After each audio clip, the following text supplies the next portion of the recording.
Weekly Update. I'm CDOWG13. An earthquake that hit the eastern seaboard hit Washington, D.C. and 21 other states, and it was even felt in Canada. Now, that's pretty crazy. Also, it caused damage to... Alright, the Washington Monument put a crack on the top point of the monument, and also broke a few angels at the St. Paul's Cathedral. That's pretty bad. But thankfully, no one died. We're shaking things up tonight with a new segment I like to call Come On America. Come on, America. Mitt Romney announced this week that he was unemployed. But what's even more ridiculous, if he's unemployed, then how can he live in a $12 million house? That's right, $12 million.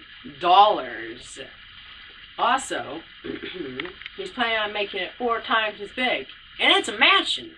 A $12 million mansion, which is huge to begin with, it's making it 4 times as big. He has to spend a week in a middle-class family eating nothing but bread and salt. Then he can call himself unemployed. Also on Come On America is President Obama. Now, I am a supporter of Obama, I'll get that. But he's made a ridiculous move. He went to Martha's Vineyard. Come on!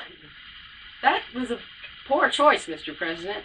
Martha's Vineyard is for rich jerks who have nothing better to do than play golf and drink expensive wine. That is ridiculous. On to our next subject, gaming news. Today, folks, recently came into my gaming possession was Red Steel 2. I had bought this game at Walmart today, thanks to my friend Karen Belota for a generous gift card for Walmart for $20. As you can see, the main character looks pretty awesome. And you can zoom in on this for a second. As you can tell, he has a sword and a gun, a revolver. It's a West meets East game. And I have to admit, I've only played a little bit of it, but it is awesome. The switch between the gun and the sword is just great. And, as you can tell, it came with the Wii Motion Plus. And if that wasn't a greater best offer you could get, it was only $20. So you can go pick that up at your local Walmart. Tonight we have a real American hero, award-winning journalist, and an unbiased broadcaster such as myself. Please welcome Mr. Brian Williams. Brian? Okay, Mr. Williams, you've covered President Obama's first 100 days in the White House, and many more big things like the thing Egypt, Libya. Just tell us what's great about your job. Just tell us what's so great about your job.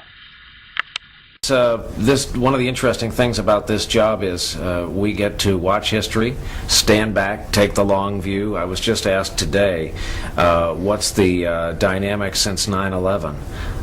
The great thing about that answer is it's why we have historians. Mm-hmm. Our attention span has shrunken so much.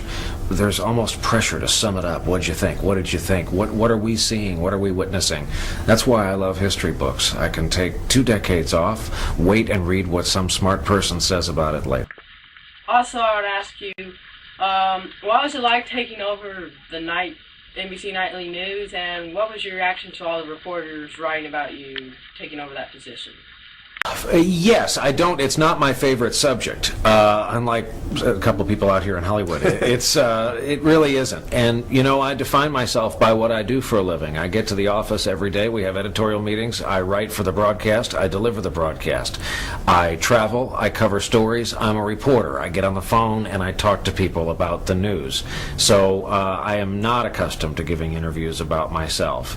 The transition after Tom Brokaw's departure most have said it's gone well. If it has, it's all thanks to him. If I had fumbled the baton that he passed to me, it's really like running the anchor leg of a relay race. It would have been my fault because he was so classy in the way he passed it to me. Here's a guy who said, this is when I'm leaving. I'm comfortable with my life. I had a great run. So any success I'm enjoying right now, I think, is thanks in large part to how Tom handed it off. Well, that's our broadcast for this evening. Also, before we go off, for those that have or have yet to been hit by the Hurricane Irene, our hearts and prayers go out to you. Good night.